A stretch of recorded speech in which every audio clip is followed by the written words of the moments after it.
ঐক্যমতের মাধ্যমে যে সমস্ত সংশোধনী প্রস্তাবগুলো একমত হওয়া গেছে, সংবিধান সহ নির্বাচন কমিশন গঠন প্রক্রিয়া সহ ডিলিমিটেশন আইনের কিছু সংশোধনী প্রস্তাব সহ সেগুলো সবাই এগ্রিড হয়েছে, এগুলো বাস্তবায়ন হবে। তবে সেগুলোর উপর নির্ভর করে এবারের নির্বাচনটা হচ্ছে না, কারণ এগুলো এখন অলরেডি যে অবস্থায় আছে আর কোনো পরিবর্তন প্রয়োজন হচ্ছে না। কারণ ডিলিমিটেশন অ্যাক্টে যে পরিবর্তনটা সংশোধনীটা আনা হয়েছে, যে সংবিধানে নির্দিষ্ট অনুচ্ছেদে যে প্রতি 10 বছর পর অথবা আদমশুমারির পর উচ্চবারে জাগলিয়া বলা আছে, মানে 10 বছর ন্যূনতম থাকতে হবে। কোনো সময় হয়তো 10 বছরের পরেও আদমশুমারি হতে পারে, সেই জন্য ন্যূনতম সময়সীমা 10 বছর। নির্বাচনী এলাকা, সংসদীয় এলাকা ডিলিমিটেশনটা পুনরায় বিবেচনা করা হবে। এটা অবশ্যই based on the number of voters অথবা জনসংখ্যার ভিত্তিতে প্রশাসনিক অখণ্ডতা, যোগাযোগ ব্যবস্থা ইত্যাদি বিবেচনা নিয়ে করা হয়। বলা হয়েছে এখানে একটা বিশেষজ্ঞ কমিটি নিয়োগ করা হবে সাময়িক সময়ের জন্য। এটা কনস্টিটিউশনে থাকবে, এটা আমরা সবাই পেয়েছি। কিন্তু এখন ডিলিমিটেশন যেহেতু হয়ে গিয়েছে, এইবার সেই আইনটা এইবার লাগছে না, এবং সেই সাংবিধানিক সংশোধনের সাথে সামঞ্জস্য রেখে ডিলিমিটেশন আইন যেটা আছে, সীমানা নির্ধারণী আইন, সেটার সেকশন 8 পরে আর একটা বিধান এভাবে সংযুক্ত করা হবে, যাতে প্রতি 10 বছর পর অথবা আদমশুমারির পরে মিনিমাম যেটা 10 ইয়ার্স এই বিশেষজ্ঞ কমিটি নিয়োগ করা হবে নির্বাচন কমিশনের সহায়তার জন্য, এবং তাদের পরামর্শ মতে ডিলিমিটেশনটা হবে। এগুলো এইবার আর লাগছে না। এইবারের জন্য আমরা সাময়িকভাবে পরামর্শ দিয়েছিলাম যে বিশেষজ্ঞদের নিয়োগ করা হোক সাময়িকভাবে, সেটা করেছে ইলেকশন কমিশন, তাদের পরামর্শে হয়েছে। দ্বিতীয় হচ্ছে নির্বাচন কমিশন গঠন সংক্রান্ত যাতে নির্বাহী বিভাগের প্রভাবমুক্ত থাকে, সেই জন্য প্রধানমন্ত্রী, বিরোধী দলীয় নেতা এবং বিচার বিভাগের একজন প্রতিনিধি সহ আরো 2 জন আছে, ডেপুটি স্পিকার, একজন বিরোধী দলের একজন প্রতিনিধি সহ। এখানে রেশিওটা এমনভাবে করা হয়েছে যে প্রধানমন্ত্রী, বিরোধী দলীয় নেতা এবং বিচার বিভাগের একজন প্রতিনিধি, যিনি চিফ জাস্টিস কর্তৃক নিয়োগপ্রাপ্ত হবে, নিয়োজিত হবে। এই বডিটা সর্বসম্মতভাবে নির্বাচন কমিশন সিলেকশন করবে। প্রধান নির্বাচন কমিশনার সহ অন্যান্য নির্বাচন কমিশনারদের নিয়োগের জন্য সেক্রেটারি ফাংশনটা দিবে স্পিকার, তিনিও সদস্য, একজন ডেপুটি স্পিকার বিরোধী দল থাকবে, 5 সদস্য আমার যতটুকু মনে আছে সাজেস্ট করা হয়েছে।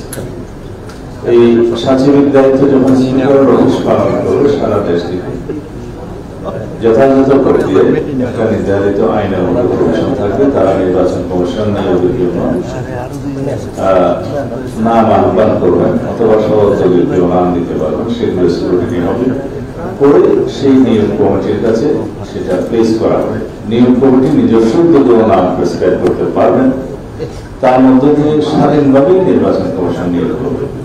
আমাদের নির্বাচন অনুষ্ঠানের জন্য যদি আমরা প্রকৃত স্বাধীন নির্বাচন কমিশন নিয়োগ করতে পারি এবং সেটার বিধানটা সংবিধানে থাকে, তার অনুযায়ী আইন থাকে, তাহলে এটা হলো প্রথম পর্যায়ে বাংলাদেশে যে স্বাধীনভাবে, সুষ্ঠুভাবে, নিরপেক্ষভাবে নির্বাচন অনুষ্ঠানের জন্য। দ্বিতীয় হচ্ছে আইন কানুনগুলো, আরপিও, আচরণবিধি, অন্যান্য বিধিমালা যেগুলো আছে, 17-18টা আইন আছে, আইন বিধি সহ সবকিছু নির্বাচন কমিশনের জন্য। এর বাইরে সাংবিধানিক পরিষদগুলো আছে, এগুলো সবকিছুই নির্বাচন কমিশনের জন্য একটা আইনি একটা রক্ষা কবচ, যে নির্বাচন কমিশন স্বাধীনভাবে নির্বাচন অনুষ্ঠান করতে পারবে, এবং সরকার সহ অন্যান্য সমস্ত রাষ্ট্রীয় সংস্থা নির্বাচন কমিশনকে সহায়তা করতে বাধ্য। সেকেন্ড হচ্ছে নির্বাহী বিভাগের যে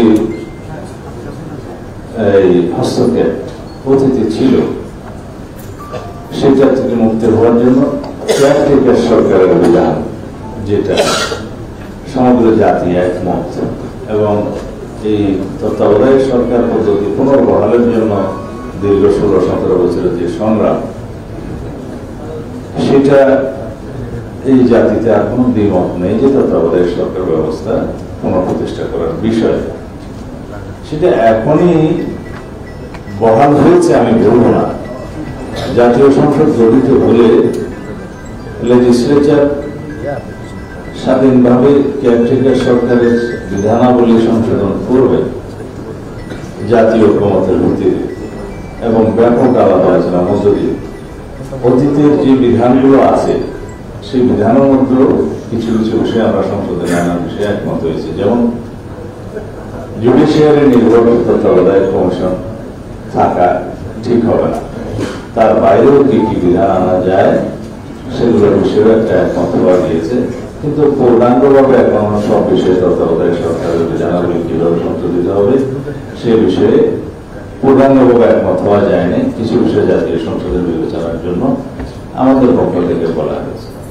এটা এই জন্যই বললাম, যদি কেয়ারটেকার সরকার ইন প্লেস হয়, প্রকৃত স্বাধীন নির্বাচন কমিশন হয় এবং ইন্ডিপেন্ডেন্স অফ জুডিশিয়ারি এনশিওরড হয়, ফ্রিডম অফ প্রেস এখন যেভাবে স্বাধীনতা প্রাপ্ত হয়েছে এটা যদি বহাল থাকে, তাহলে এই চারটাই সুষ্ঠু স্বাধীন নিরপেক্ষ নির্বাচন অনুষ্ঠানের জন্য এবং গণতন্ত্রের জন্য রক্ষা কবচ হবে।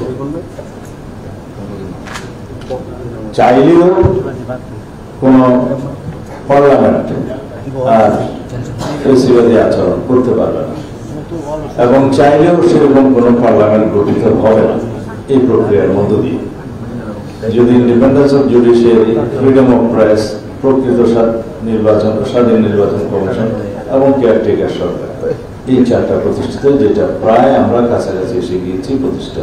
কেয়ারটেকার সরকার প্রতিষ্ঠিত হবে ইনশাআল্লাহ। নির্বাচন কমিশনের যে সংস্কারগুলো সংশোধনের কথা বললাম, সেটা সবাই একমত হয়েছে। এই বিষয়ে কোনো নোট অফ ডিসেন্ট্রো নাই, সবাই একমত হয়েছে। আর থাকলো কেয়ারটেকার বিষয়ে সবাই একমত। গঠন প্রণালী নিয়ে কিছুটা বিতর্ক আছে, সেটা পরবর্তীতে সমাধান হতে পারে। সব বিষয়ে একমত, শুধু 3টা গঠন প্রণালীর সিস্টেমের মধ্যে একটি বিষয়ে একটু দ্বিমত আছে, আর ফ্রিডম অফ প্রেস। তো এরপরে নির্বাচন অনুষ্ঠানের জন্য আমাদের কোন রকমের চ্যালেঞ্জ তেমন একটা মোকাবেলা করতে হবে না। কিন্তু বর্তমান সময়ের জন্য চ্যালেঞ্জ আছে। সেই চ্যালেঞ্জটা কি?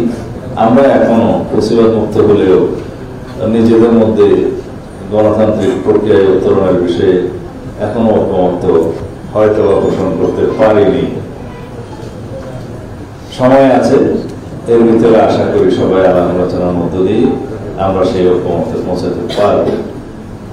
আমরা আগামী ফেব্রুয়ারির প্রথমার্ধে নির্বাচন অনুষ্ঠানের জন্য সব দল একমত, এ বিষয়ে কারো কোনো দ্বিমত নেই, আজ পর্যন্ত নেই।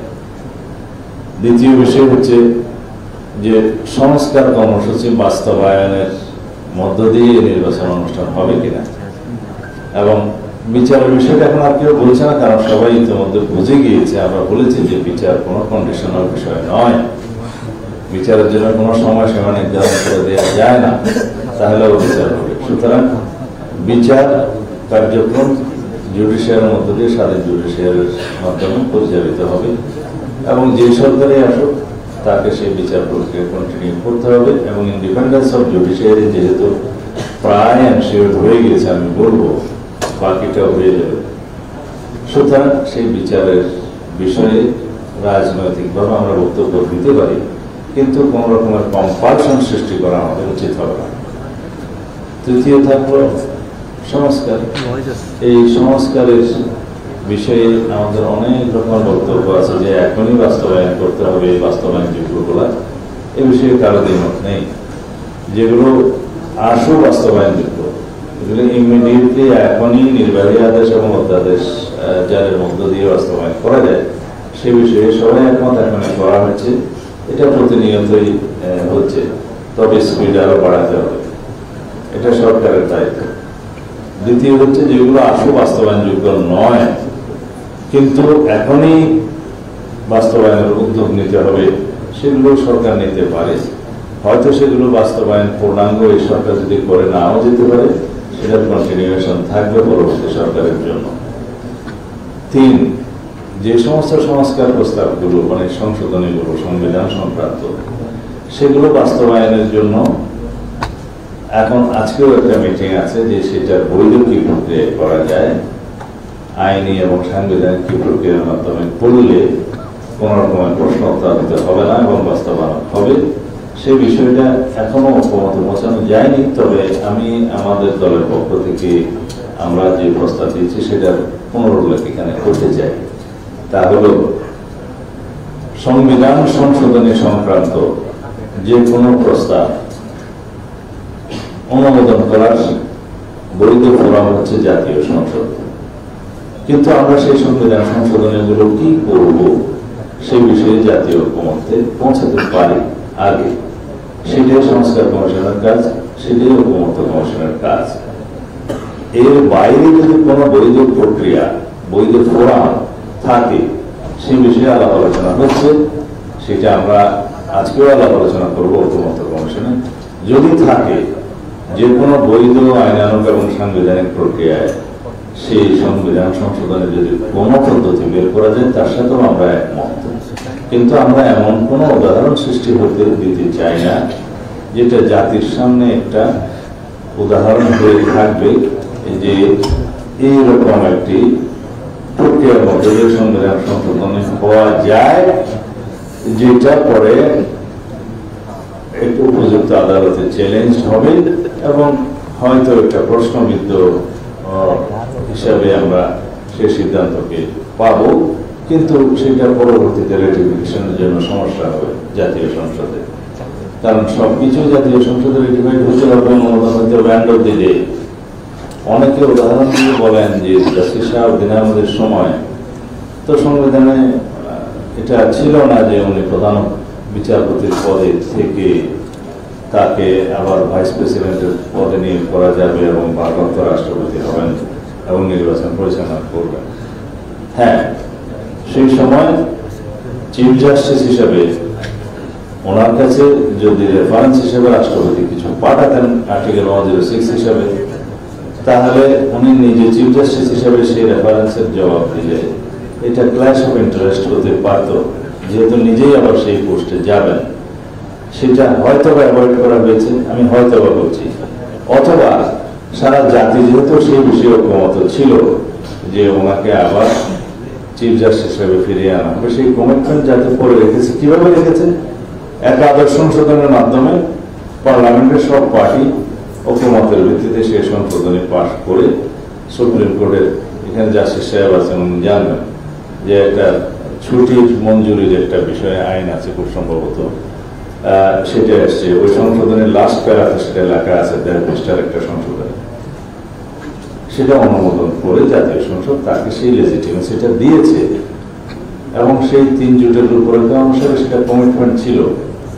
আজ পর্যন্ত আমি অবশ্য 3 জোটের রূপরেখার কোনো লিখিত ডকুমেন্ট এখনো দেখিনি, যেটা নিয়ে অনেকে অনেক রকম কথা বলেন।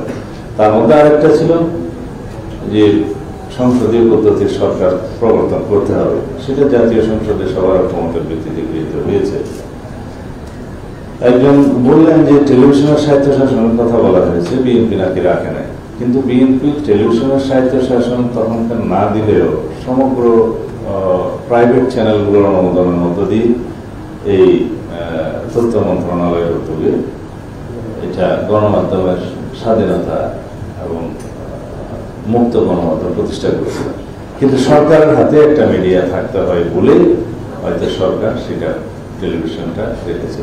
কিন্তু আমি প্রশ্ন করি, আজ পর্যন্ত এখন নিরপেক্ষ সরকার আছে তো, তারাও তো এটা করছে না। কারণ এটা প্রয়োজন নাই, কারণ এতগুলো মুক্ত গণমাধ্যম হয়েছে। তো সরকারের নিয়ন্ত্রণে যেমন একটা রেলওয়ে থাকে, সেরকম একটা গণমাধ্যমও থাকার দরকার বলেই তারা রেখেছে। আপনি চাইলে এটা দেখবেন, না হলে দেখবেন না। বিটিভির দশা এখন কিরকম জানি না, হয়তো কিছুটা উন্নতি হতেও পারে। এইগুলো হচ্ছে প্রতিশ্রুতির বিষয়।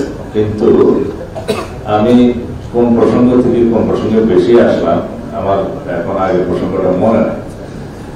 এখন যদি সংবিধান সংশোধনের যে প্রশ্নটা বলতেছিলাম সেটা বলে যে এখনই বাস্তবায়ন হতে হবে, সেটার কোন পদ্ধতি আছে কিনা আমার জানা, কিন্তু সংবিধানের সংশোধন বিষয়ে আমরা একমত হতে পারি এবং সেটা বাস্তবায়নের জন্য সেই কমিটমেন্টটা যাতে আমরা দৃঢ় করতে পারি সেজন্য কোনো পদ্ধতি থাকতে পারে। কিন্তু আজকে যদি সেই 19টা বা 20টা বিষয়ে যেগুলো সংবিধান সংশোধন সংক্রান্ত সেই বিষয়ে কার্যকর হয়ে গেছে বলে যদি ধরে নেওয়া হয় সেরকম কোনো ডকুমেন্টে, সেই ডকুমেন্টটা নিয়ে যদি তারপর দিন যে কোনো সিটিজেন কোর্টে যায়, সিটিজেন যদি জিজ্ঞেস করে বাংলাদেশের সংবিধান কয়টা, তখন কোর্ট বলবে যে এটা সংবিধান সংশোধনে কে করলো, কোন ফোরাম করলো, কার এই এখতিয়ার আছে জিজ্ঞেস করবে। তাহলে আমরা কোন সংবিধান নিয়ে বর্তমানে বিচার কার্য করছি?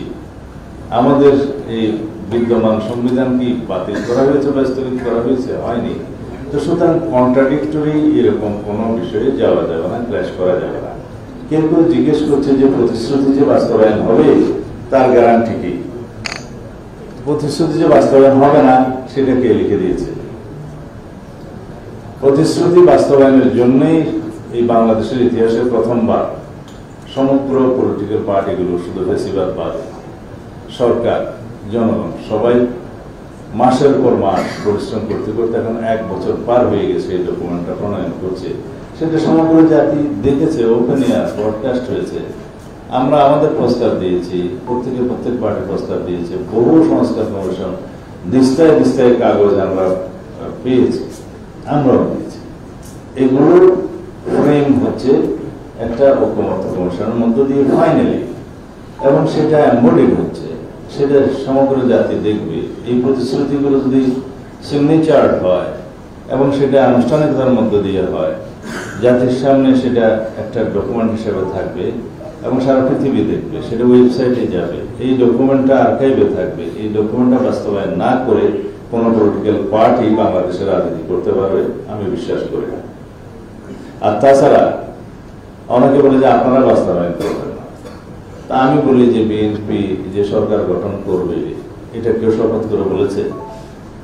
আমাদেরকে কেন দায়ী করে? আমি বলবো যারা জাতীয় সংসদে প্রতিনিধিত্ব করবেন, শব্দটা ওইভাবে হওয়া উচিত, যারা জাতীয় সংসদে প্রতিনিধিত্ব করবেন সামনে, তারাই সবাই মোরালি অব্লিগেটেড থাকবে এটা বাস্তবায়নের জন্য এই সনদের মধ্যে দিয়ে।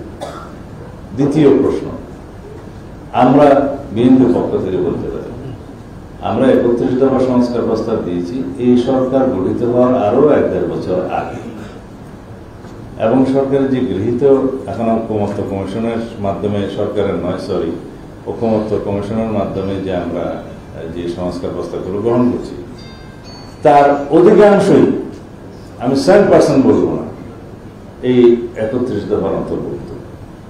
কিছু কিছু নতুন প্রস্তাব আছে, কিন্তু 31 দফাতে আরো কিছু সংস্কার আছে প্রস্তাব যেগুলো আমাদেরকে করতে হবে যদি আমরা জনগণ আমাদেরকে ম্যান্ডেট দেয়, সেগুলো এই সংস্কারের বাইরে।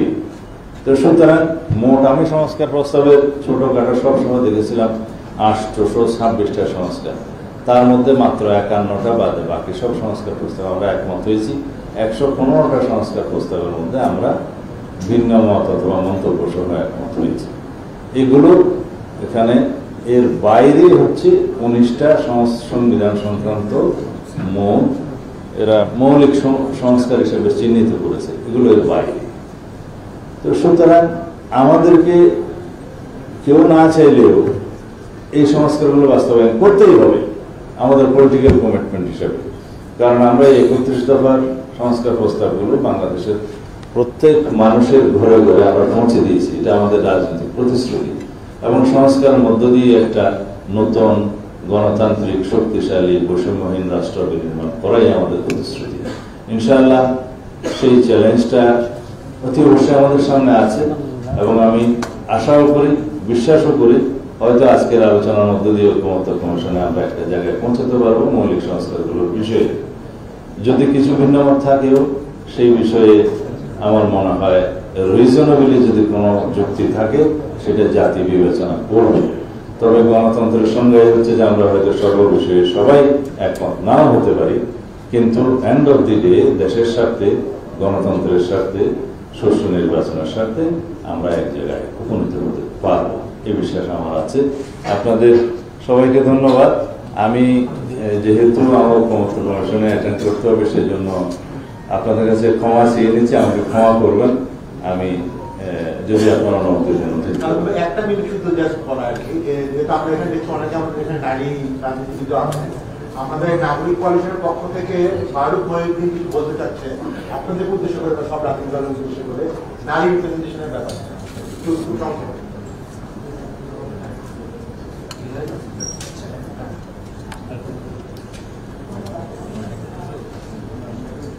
তোমার মাইকটা দিয়ে দেবো।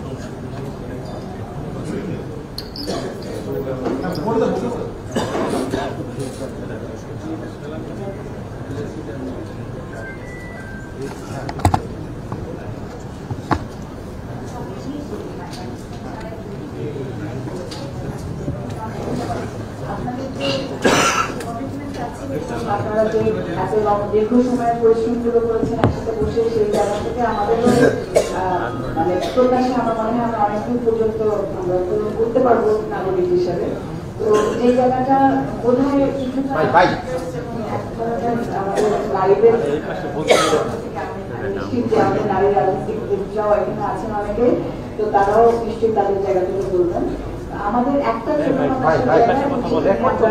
কমিশনের সাথে গত পরশুদিন নারী রাজনৈতিক অধিকার ফোরাম থেকে আমরা বসেছিলাম, এবং সেখানে আমরা আমাদের আশা ব্যক্ত করেছি যে এখন পর্যন্ত খসড়ায় যে 5% যে নমিনেশনের কথা বলা হচ্ছে, এটা আমরা মনে করি যে একটা বড় অভ্যুত্থানের পরে আমরা যে বাংলাদেশে এসে উপনীত হয়েছি, এখানে এটা বোধহয় নারীদের জন্য যথেষ্ট মর্যাদাপূর্ণ নয়। তো এখানে আমরা বিএনপি সহ আমরা সমস্ত রাজনৈতিক দলগুলোর কাছ থেকে আমরা প্রত্যাশা করি যে এই জায়গাতে আপনারা আবার একটু ফেরত যাওয়ার একটা সুযোগ পাবেন, এবং কথাগুলো যদি সম্ভব হয় আমরা মনে করি যে এখানে অনেক নারীরা আছেন। আমরা জাতীয় নির্বাচনে দেখেছি যে অনেকজন নারী কিন্তু সামনে চলে এসেছেন, সরাসরি নির্বাচনে চলে এসেছেন। তো সেখানে মনোনয়নের যদি আপনাদের তরফ থেকে একটা জোরালো ভূমিকা আমরা সত্যি আশা করি, আমার মনে হয় যে এটা আমাদের দেশ প্রস্তুত আছে, নারীরা প্রস্তুত আছে,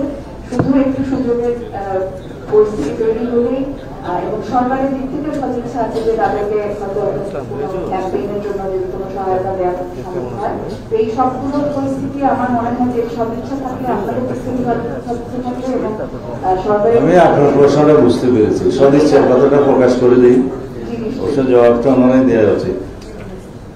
বিএনপির পক্ষ থেকেই 5% প্রস্তাব করা হয়েছে, অন্য কোনো দলের পক্ষ থেকে নয়।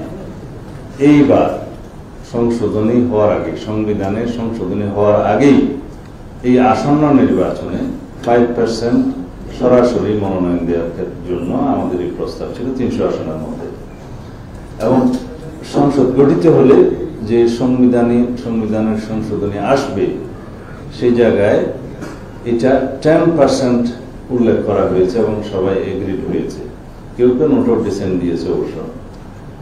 সেই 10% আসলে তখন 30টা সিট হবে, কিন্তু বিদ্যমান 50টা সংরক্ষিত আসন থেকেই যাচ্ছে, তখন সেটা হবে 80টা।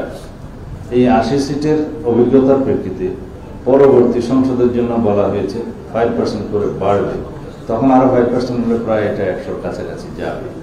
তো এইভাবে বলা হয়েছে 33% পর্যন্ত, যতদিন পর্যন্ত উন্নীত না হচ্ছে ততদিন এটা রিজার্ভ 50 সিটটা থাকবে, এবং 33% উন্নীত হলে তখন সেটা আর লাগবে না। আমাদের প্রস্তাবিত 100 আসন উন্নীত করার মহিলাদের নারী আসনটা এইবার, তা এখন গ্রাজুয়ালি না গেলে অন্যান্য রাজনৈতিক দলের মতামতও নিতে হবে, তাদেরকেও একসাথে নিতে হবে, এবং আমাদের সমাজের মানে রাষ্ট্রের নারী সমাজের অগ্রগতির বিষয়টাও আমাদেরকে নজরে রাখতে হবে। বিশ্ববিদ্যালয়ের ইলেকশনের কথা বললেন, বিশ্ববিদ্যালয়ের ইলেকশন আর জাতীয় সংসদের গ্রাম পর্যায়ের ইলেকশন এক নয়। এখানে আমাদের দেশের সামাজিক বাস্তবতা হচ্ছে এখনো পর্যন্ত প্রায় 90%-এরও বেশি মহিলা পর্দানশীল বলা যায়। আমরা তো নির্বাচন করে মাঠে ঘাটে হাঁটি জানি, বাড়ি থেকে বেরোতে চায় না। আমরা 33% মহিলা participation in all committees in all levels এখনো করতে পারিনি, 10%ও করতে পারিনি, বিকজ পাওয়া যায় না। তো সমাজের অগ্রগতি, নারী সমাজের অগ্রগতি, শিক্ষার অগ্রগতি, সামাজিক বাস্তবতা, আমাদের সোশ্যাল কালচার, রিলিজিয়াস কালচার, এগুলো তো মাথায় রাখতে হবে। সবাই তো আপনার তো সিদ্ধা মিলনায়তনে এসে বসার সুযোগ নাই বাংলাদেশের নারীদের। তো যেদিন এই অগ্রগতিটা আসবে, এই গ্রাজুয়ালি আশা করি আসবে, সেদিন আমরা সরাসরি ইলেকশনের ক্ষেত্রে ওই 33% যেদিন উঠবে আর কি, সেদিন রিজার্ভ সেটা লাগবে না, সেই পর্যায়ে যেতে একটু সময় লাগবে। তা আমার মনে হয় যেহেতু সমস্ত পলিটিক্যাল পার্টিগুলোকেও অ্যাকোমোডেট করতে হচ্ছে এবং সামাজিক বাস্তবতা, আমাদের ধর্মীয় বাস্তবতা, সামাজিক কালচার, রিলিজিয়াস কালচার সবকিছু মাথায় রেখে বাংলাদেশের বাস্তবতায় আমরা গ্রাজুয়ালি যাই, তাহলেই সেটা সাস্টেইনেবল হবে। 10% দিয়ে শুরু করতেন তাহলে ভালো। আচ্ছা, আমাদের প্রস্তাব ছিল, কিন্তু তো ঐকমত্য কমিশনে অন্যান্য পলিটিক্যাল পার্টিগুলোর কথাও তো শুনতে হয়েছে, সবাইকে অ্যাকোমোডেট করতে হয়েছে। এখন before the amendment of the constitution এটা কম্পালশনও করা যাচ্ছে না, এটা জাস্ট আহ্বান জানানোর মতো সনদের মধ্যে দিয়ে।